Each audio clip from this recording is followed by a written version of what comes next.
السلام علیکم ورحمۃ اللہ تعالیٰ وبرکاتہ۔ ان سے پہلے قسط میں حضور صلی اللہ علیہ وسلم کی بعثت سے ہجرت تک کے آخری 18 سوال و جواب بیان کیے تھے۔ اس قسط نمبر 7 میں حضور صلی اللہ علیہ وسلم کی ہجرت سے بدر تک کے 30 سوال جواب بیان کریں گے۔ سوال نمبر 1، ہجرت کی رات حضور صلی اللہ علیہ وسلم نے حضرت علی کو کیوں اپنے بستر مبارک پر سلا دیا تھا؟ جواب، تاکہ بعد میں لوگوں کی وہ امانت جو آپ صلی اللہ علیہ وسلم کے پاس موجود تھی انہیں واپس کر کے مدینہ پہنچ جائے۔ سوال نمبر 2، ہجرت کی رات آپ صلی اللہ علیہ وسلم اپنے دولت خانہ سے نکل کر پہلے تو ابو بکر صدیق رضی اللہ تعالیٰ عنہ کے مقام پر پہنچے، لیکن پھر کہاں روانہ ہو گئے؟ جواب، غار ثور کی طرف۔ سوال نمبر 3، مکہ سے نکل کر آپ صلی اللہ علیہ وسلم نے کس جگہ کھڑے ہو کر مکہ سے آخری اور دردمندانہ خطاب کیا تھا؟ جواب، حضورہ کے مقام پر۔ سوال نمبر 4، غار ثور کے دہانے پر بیٹھ کر حضرت ابو بکر نے آپ صلی اللہ علیہ وسلم سے کیا عرض کیا تھا؟ جواب، یا رسول اللہ صلی اللہ علیہ وسلم، آپ تھوڑی دیر تک یہاں توقف فرمائیں تاکہ میں اندر جا کر اس غار کو آپ صلی اللہ علیہ وسلم کے لیے صاف اور محفوظ کر دوں۔ سوال نمبر 5، اللہ پاک نے اپنے حبیب صلی اللہ علیہ وسلم کی حفاظت کے لیے غار ثور کے دہانے پر کیا کر دیا تھا؟ جواب، مکڑی نے جالا تن دیا اور کبوتری نے انڈے دے دیے، اور جب کوئی وہاں پہنچے تو یہ دیکھ کر انہیں یقین ہو گیا کہ اس غار کے اندر کوئی بھی نہیں ہو سکتا۔ سوال نمبر 6، غار ثور میں حضرت ابو بکر صدیق کو سامنے ڈس لیا تھا اور وہ شدتی درد سے بے چین ہو گئے تھے، تو پتہ چلنے پر حضور صلی اللہ علیہ وسلم نے کیا کیا؟ جواب، آپ صلی اللہ علیہ وسلم نے اس جگہ اپنا لعاب دہن لگا دیا جس سے تکلیف فوراً جاتی رہے۔ سوال نمبر 7، ہجرت کے موقع پر آپ صلی اللہ علیہ وسلم اپنے ساتھی حضرت ابو بکر رضی اللہ تعالیٰ عنہ کے ساتھ غار ثور میں کتنا عرصہ رہے؟ جواب، 3 دن رات تک۔ سوال نمبر 8، حضور صلی اللہ علیہ وسلم قباء میں کب وارد ہوئے تھے؟ جواب، 8 ربیع الاول شریف کو۔ سوال نمبر 9، آپ صلی اللہ علیہ وسلم کی گرفتاری کے لیے قریش نے کیا انعام مقرر کیا تھا؟ جواب، 100 اونٹ۔ سوال نمبر 10، ہجرت کے موقع پر جو لوگ آپ صلی اللہ علیہ وسلم کے ہمراہ تھے ان کے نام بتائیں۔ جواب، حضرت ابو بکر صدیق رضی اللہ تعالیٰ عنہ جو آپ صلی اللہ علیہ وسلم کے ساتھ اونٹی پر سوار تھے۔ نمبر 2، عامر بن فہیرہ جو حضرت ابو بکر کے غلام تھے، اور عبداللہ بن اریقط جو راستہ دکھانے پر مامور تھا اور عامر کے ساتھ دوسری اونٹی پر سوار تھا۔ سوال نمبر 11، پیر کا دن حضور صلی اللہ علیہ وسلم کی حیات مبارکہ میں بہت اہمیت رکھتا ہے، کیا آپ ہجرت کے بعد دیش کے ایسے واقعات بتا سکتے ہیں جو پیر کے دن ہوئے تھے؟ جواب، غار ثور سے قباء کو روانگی۔ نمبر 2، قباء میں تشریف آوری۔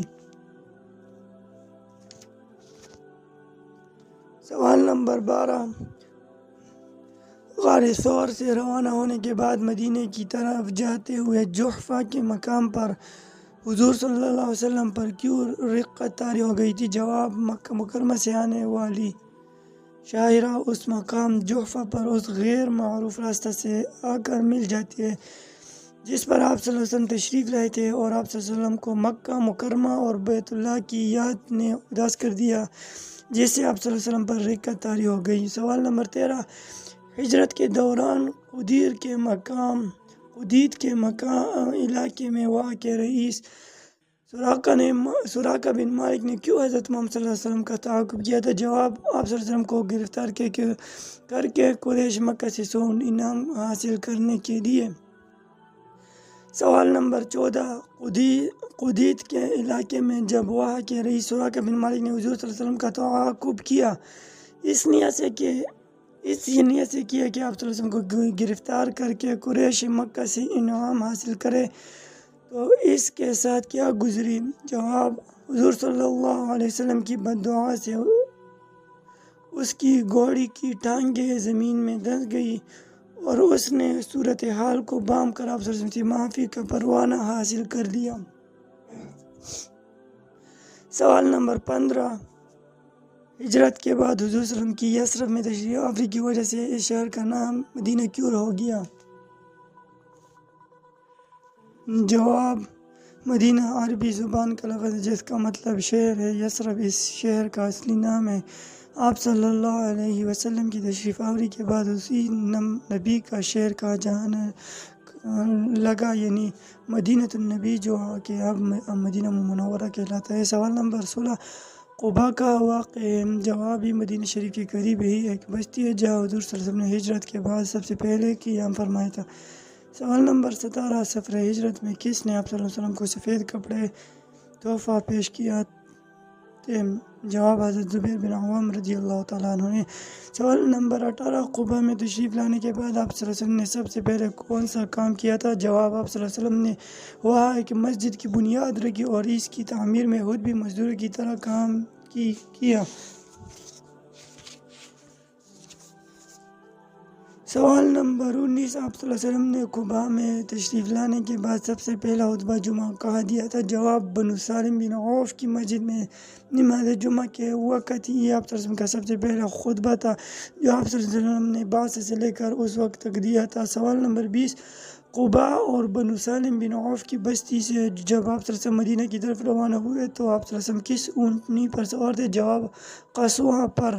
سوال نمبر 21 مدینہ پہنچنے کے بعد آپ صلی اللہ علیہ وسلم کی اونٹنی قصواء جس قطع زمین پر بیٹھ گئی تھی وہ کس کی ملکیت تھی؟ جواب: بنو نجار کے دو کم سن بچوں سہل اور سہیل کی۔ سوال نمبر 22 آپ صلی اللہ علیہ وسلم جب ہجرت کر کے مدینہ پہنچے تو وہاں کس کو شرف میزبانی بخشا؟ جواب: حضرت ایوب انصاری رضی اللہ تعالیٰ عنہ کو۔ سوال نمبر 23 آپ صلی اللہ علیہ وسلم نے مدینہ منورہ میں مسجد نبوی کی بنیاد کب رکھی؟ جواب: 1 ربیع الاول 1 ہجری کو۔ سوال نمبر 24 آپ صلی اللہ علیہ وسلم نے انصار و مہاجرین مواخات اسلامی بھائی چارہ کا سلسلہ کب قائم کیا تھا؟ جواب: پہلے سے ماہی 1 ہجری میں۔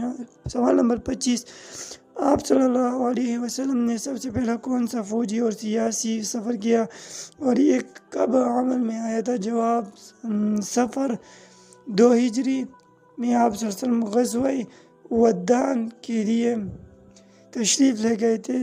سوال نمبر 26 غزوہ بدر کون سی تاریخ کو ہوا تھا؟ جواب: بروز جمعہ 17 رمضان المبارک 2 ہجری۔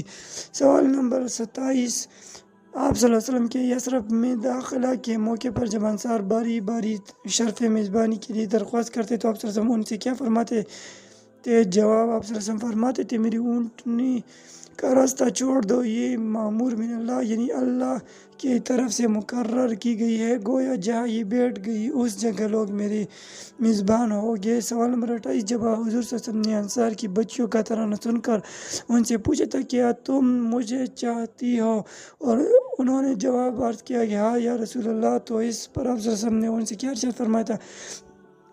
جواب: آپ صلی اللہ علیہ وسلم نے فرمایا تھا میں بھی تمہیں چاہتا ہوں۔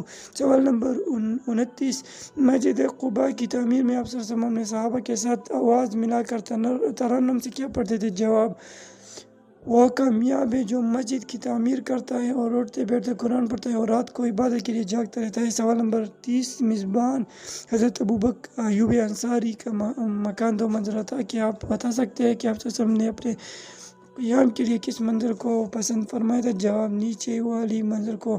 تو یہ تھے آج کے 30 سوال جواب۔ اس کو خود بھی یاد کریں، اپنے بچوں کو اور دوستوں کو بھی سینڈ کریں تاکہ وہ بھی یاد کر سکیں۔ انشاءاللہ ملتے ہیں اگلی ویڈیو میں۔ السلام علیکم ورحمۃ اللہ۔